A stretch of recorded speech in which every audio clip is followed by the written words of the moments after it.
here. The Geeks will have to dig deep.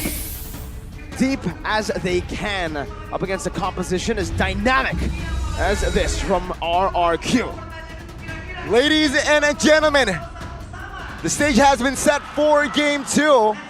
It is going to be RRQ and Geek. Will RRQ find the point for them to set as a match point, or will Geek Fam equalize in this game? A very tough composition to pull off, I feel like. But then again, yesterday, the tougher, the more complex composition, they win your games. All right, we'll have to see, man. In the jungle, though, Nile is definitely on the clock right there. He needs to be aggressive. He needs to try and get a bit of a lead and then abuse that hard guard to try and get the best out of the situations. Deny Fersik his jungle, deny the laners a winning lane as well. Looking at the emblems here, it's a bit of the opposite story. RRQ, the ones with 3 agilities, trying to maneuver around the abundance of crowd control that Geek Fam have right here. Naomi is on the Kaja, so he will have a pickup advantage, but when it comes to team fights, so it's different. So I think RRQ, they're better before the mutual objective now, but also weaker during. This is probably the first time, I don't know, aside from the Navaria, that Lemon will be using a damage mid laner, right? Not the Angela, not the Rafaela, the supportive mid laners that we've come to expect from him. What do you think about this, Arashi? I need to throw it over back to you again. This is your team. It's very dangerous, very vulnerable, but with the current emblem setup, you actually have a lot easier time in the early game. You have a lot more sustainability. There are ways for you to be safer from these aggressive threats. So I think it can work, but it's definitely still a very slow process. So for now, it's on the side laners, the Irithel and the Yuzong, to try and get something that really works and maybe translate that to the early game team fight that I think both teams are going to be very eager to participate in as the turtle spawns right here. Yeah, 2 minutes here, no problem, no first bloods for both teams. They're just hovering over, looking for openings. And let's see here, again, Akai favors in that mute. What will Nile do here with the help of the hard card? Better rotation right now. Nile already using the Mortal Coil. The Heavy Spit pins him down despite the CC coming in. It's still going to be Versing who secures it, but Bernino's Fury knocks him up. That's a first blood. 2 kills over to the Geeks. 2 for 1. Kills for the Turtle. They're gonna overcommit this. Is this the right move here? Let's say Geek with 4 still in that purple, and it seems like the rotations Akai will not be there in the time. So again, a trade worth it, but oh, fun judgment, yeah. A trade worth it here as the purple buff will be taken away.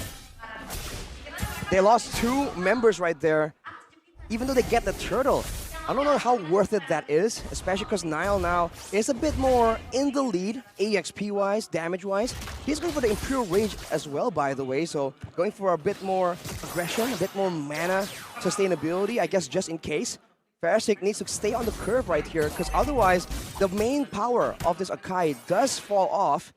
And looking at the town's predictions, very similar to game number 1. I think it's the same. Not too sure if it's exactly the same, Arashi, but yes, very, very similar indeed, but 2 different compositions. Geek Fam, their emphasis isn't on the neutral objective, their emphasis is hard on these team fights.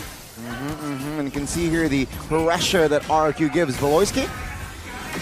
Union's Fury used up, Nile bringing it back with a Mortal Coil, but first it pops in a heavy spin. Now Beloy going to be pinned down, brought back to the turret, flickers out to safety. Worldy ready. That's a hard guard and a dive. That's submission under the turret, but Divine Judgment locks him down, and a boy gets caught in the crossfires. Has to flicker out, but that's another 2-man knockup. Jadera with a few good hits, only on to Naomi, who can get back that HP with a good Brave Smite emblem. It's a good trade. A jungle for jungle. Geek Fam, they overcommitted it, but it seems like they want more. They want to overcommit even more up top. Okay. But they did get Jadera a few good hits on the turret. Remember, Arashi, Jadera's way to victory is matching Skylar. And matching him and the advantage in the lanes, right? If he doesn't really fall back on gold, usually he still has a lot of presence in these big fights. With the turtle spawning already though, RRQ, they are just very quick to adjust right here, moving in. But Geek Fam, if Beloisky can land a big minion Fury, that's dangerous. And a boy is the main target. He won't be caught just yet though. They have a lot of CC to play with, and that's why Thursik doesn't want to just jump in. They have a lot of healing. Bravest Fighter from Luke into the back right now, dealing quite a bit of damage. But anti-CC has been built up. Minus Fury coming down. Fiersick zoned away, and Nile has actually been given free space. It's only Beloy traded in, but it's not even then. Oh my God. Hardguard comes in clutch, and Geek Fam have won another neutral objective battle. Oh, what a play, and Naomi now might be caught here. Take a look at the pressure that Geek Fam is building. Again, RRQ, they're with this composition. Sure, at late game they have Aerithel, they have Cecilian, but they need to weather this early game presence. Find Geek Fam again, 2,000 gold lead, 5 minutes, Arashi. Yeah, and they're still not going away, but now Nile gets jumped on. He is gonna get a counter though. The Mortal Coil gets him out and gets him a kill. He jumps out as well. Dyron, unable to chase him down, gets a good stack on him, but it's not enough to take him down. Nile, whoa. That was a risky move, but he knows he has a boy. Meanwhile, Luke really taking a page out of Iran's book. Seems like day one, he did it as well. Yesterday, Luke controlling the waves, manipulating it very cleanly, and he is going to replicate it today again. Now Geek Fam in full control, 3,000 goal lead. And it seems like RRQ4 now has no answer. Is this the end though? The end? For RRQ. It's 6 minutes, man. You gotta give it some time to scale. Naomi, though, gonna get jumped on right here. This is the problem. They just can't really match up to the pressure, especially from Luke on that Lapu Lapu. He provides so much more damage and crowd control directly compared to Dyron, who is just a bit more aggression focused. But now Luke goes again with the Bravest Fighter. RQ can counter, but they might just let go of this orange ball. They have to. They've burnt out a heavy crossbow. Much more of a nuisance compared to that Bravest Fighter that Luke just uses to bait that out. And RQ will have to just, again, yes, concede the orange buff. 8 seconds, counting for the turtle. And again here, 7 minutes in, it's very shaky here forward side of RRQ. Last turtle has spawned, and with the Sakai, sure they can contest, but is it worth it if they lose the fight? I don't think it's worth losing multiple members, and I think RQ understands that. They're just waiting for the right situation right here, but we'll have to see, man. Fiersick now gets jumped on. Fiersick now going to be stunned up. That's a Bravest Fighter. Already used up, and Geek Fam, just take it. My God, the macro play here from them is they just completely sweep RRQ out. You can call Geek Fam the broom. Very great. Yeah, I mean, that's a sweep here. 2-1 turtle-wise here, Arashi. And RRQ, what's their play here? They have Kaja that can switch you up, but Kaja jumped on. What? Naomi! He has, from flying high in game number 1 and game 2, he's been neutralized completely. RRQ are lost. Whoa. Tyler here trying to make something happen, but they're going to rely on Lemon in the late game. But look at his play! Minion Fury to the back. Now is the heavy spin to try to counter it, but Dyron is still in the front, isolated. Down another 3-man knockup, but it might be too far ahead. My God. The Sanguine Claws finds them. Luke jumps to the Bravest Fighter. Luke, what an absolute menace, but it's shut down instantly by the divine judgment of Naomi. That's a 2-for-1. That's a win for RRQ. Desperate win that they need. They find it. Though, destruction in the mid lane looks, yeah, it's going to go down. Geek Fam still definitely going as aggressive as possible. But RRQ, what a great call by them to try and bring the fight to Geek Fam when they know that they have a turret on their side, outputting extra bits of damage that can equalize that gold disparity. We saw earlier a bit of a stat, Lemon standing on 130-ish stacks more or less. Definitely not ideal, but he is stacking, and he will be a problem the longer the game goes. But later on, Luke, Nile, and Beloyski, everyone can dive in, and there's a hard guard to ensure that Lemon will not have any space at all to deal the damage with the bad impacts. So, looking at the items as well here, Arashi, right? It seems like it's a hybrid build for Martis. There's a Hunter Strike, but then there's a Blade Armor as well. So, going up against Aerithel, close combat, Aerithel will take some damage when she basic attacks. And taking a look at the situation, I feel like RRQ, they will not contest the First Lord. Do you think it's the wisest move? That's the wiser move. Absolutely, man. Now they get a bit more of an objective. They equalize in the structural differences, more pressure later on. And Luke is just running. Ooh, what is that? That's a Chad right there. Walks up without a care in the world. Same thing goes for Beloy though. He's been doing that Chad maneuver all across game 1 even. Walking up to the enemy jungle, no problem. RRQ, they can really defend well due to the Sicilian. They just have to be careful about a big dive. Of course, Naomi can try and stop that, and the heavy spin is also a concern. So, you know, Geek Fam, after that, a bit of a failure in the turret dive, will be a bit more careful in how they want to execute that. Geek Fam, they're very in control. All 3 lanes pushed. And RRQ, they will sacrifice all their inners here, seems like, right? They will just defend their base turrets. Take a look at the Sicilian here. Oh, the stacks 175 already. 10 minutes in. All right, is that a lot, Arashi, for the 10 minute of the game? Lemon hasn't really been given a lot of, space to farm.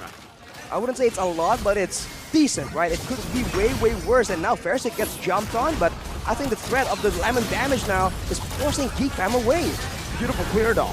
The Lord only taking a tier 2. It is only the first Lord, so if Geek Fam can take or get rid of all the tier 2 turrets, it's still absolute value for them. It seems like they're focusing more on that top side. Luke already very aggressive maneuvers. Minions Fury coming down, not with a flicker this time around. A good disengage from both Geek and RQ, but Luke now jumps in, looks forward to pick, but now gets brought back to the team with the Bravest Fighter and a flicker. He gets out even off a heavy spin, and RQ are able to defend. Very good pressure there by Luke. Almost paid a price, but it seems like with that flicker, he's A-okay. Geek Fam now looking for that inner. And again, as predicted, the inner will be sacrificed. RRQ, they will just hold off here. But it seems like the mid lane turret still stands here, so it's just okay for both. But then again, late game, do you heavily favor the side of RRQ, or do you think Geek Fam can grab it? I feel like I gotta give it to RRQ. Sicilian in the late game with stacks, an Aerithel that's a lot more dynamic. A Marcus that falls off technically, and as Miko was mentioning, no real big source of magic damage. If RRQ starts stacking those armor items, both Naomi and Fersic could be a lot tankier here, as Fersic finally able to get something out of his own jungle. It's still a work in progress, but RRQ, they're making it work. Flicker out, and a hard guard ready. Beloyski gets out with just a flicker. Meanwhile, RRQ do not use any resources in battle spells, just one of that Divine Judgment. 2 healers, right? That's the problem when you're facing low-key 2 healers. You got Angela, you got also Minotaur that can give HP to your composition. Now let's see here, RRQ, how do they solve this problem here? Second Lord, enhance 1, mind you. Yeah, RRQ, do they have enough firepower to contest? I don't think so. They might have to give it again, man. And Versik is still looking for an opening, though. Takes him to dash. But nope, Niall just picks it up for free. Geek Fam with their second Lord in this game. Still absolute domination from them. 8,000 gold lead.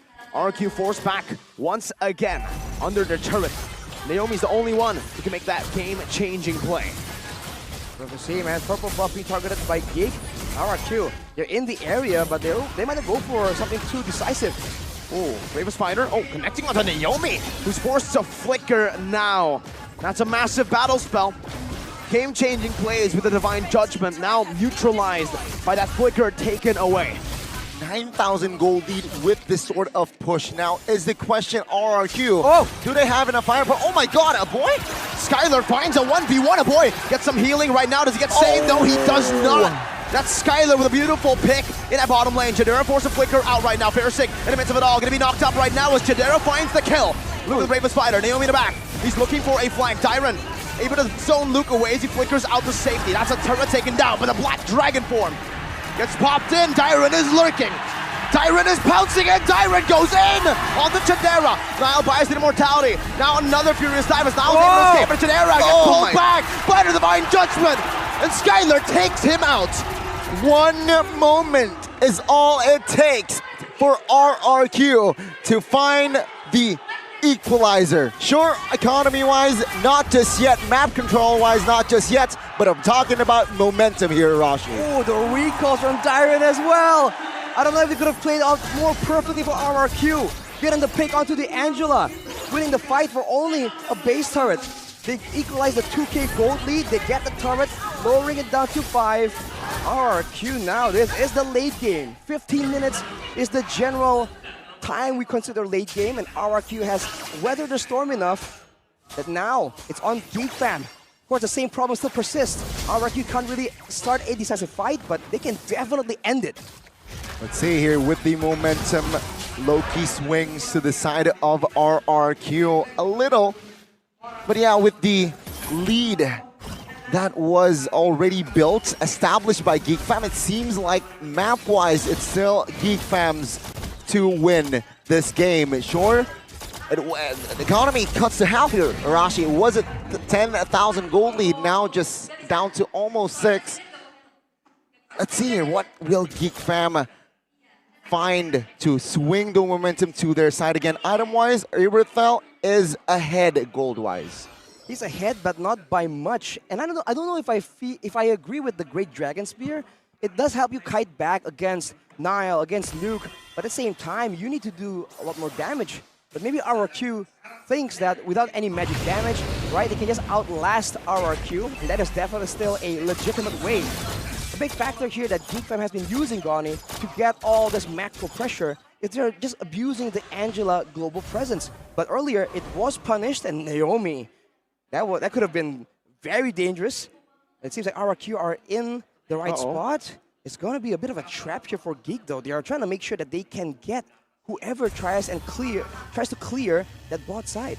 A signature BBB play would be great for Geek Fam. They need that big brain Beloy play, like we saw yesterday against Dewa, that Ruby Conceal flicker to find, I think, either Lemon or Skylar. These two pillars for RRQ. See here, Geek Fam looking to gain more or control more ground in that turtle or Lord Pit. RRQ, they want to contest. Minus Fury coming down, and it's going to be Beloyski who secures the Lord. Now Beloyski taken back right there with that impact and the Sanguine Claws. Versik bringing Chadera back with a heavy impact, and now it's Chadera with a win of nature, but he gets petrified. Locked down! RRQ going at it. Now Nile walking forward with Raven Spider from Luke as well. Skylar buys the immortality, but Nile's able to take it out just like that. That's a Sanguine Claw, but it's a shutdown for Nile. Luke against the world. Now in the front, getting the healing. Versik's immortality has been popped. Naomi very low, but marches forward. It's a boy on the healer, getting a kill on Naomi. It's a 3-for-2 and an action-packed fight earlier on RRQ. They lost the Lord, and take a look at Iron. Let's see here. Luke and the hard guard. Will it be enough? He's tying him up. Dyra's walking back, trying to get the passive stack. Furious dive, but it's a Bravest Spider and a boy! Oh my lord. Dyran here with the distraction. Lord, who is already in the base of RRQ. And there you go. They will take care of it. But the base turret here. Oh, good defense. Wow. Great defense. Versik holding off the minions just outside of the zone. Intelligent plays by both teams. But holy moly, we said no mage. A boy says, are you sure about that? You must not know me. He is the mage for Geek Fam right here, and 357 stacks. If Geek Fam don't find Lemon in these fights, I think that is the main win condition here. Lemon, and eyes need to be on Lemon. Earlier they were able to shut Skylar down, but doesn't matter. The bat impacts were a bit too much, but RRQ, they make the smart play on backing out there, knowing that the Lord was on the way. They have no issue delaying the game even longer, because that only means that Lemon gets stronger and stronger. So they went for the more conservative play, and now Geek Fam, right? They are the ones that have a chance, technically, to go for a big brain Beloyski maneuver. But if they can't find it, it's dangerous. And trying to find it against Lemon, the experienced alien, it's going to be very, very difficult. We usually expect BBB, Big Brain Beloy, but in that team fight, we saw BBB, Big Boy Beloy. He stole the Lord. He secured it for Geek. With the Minion Fury, man, and again, it seems like the setup here, will they commit to this? Let's see.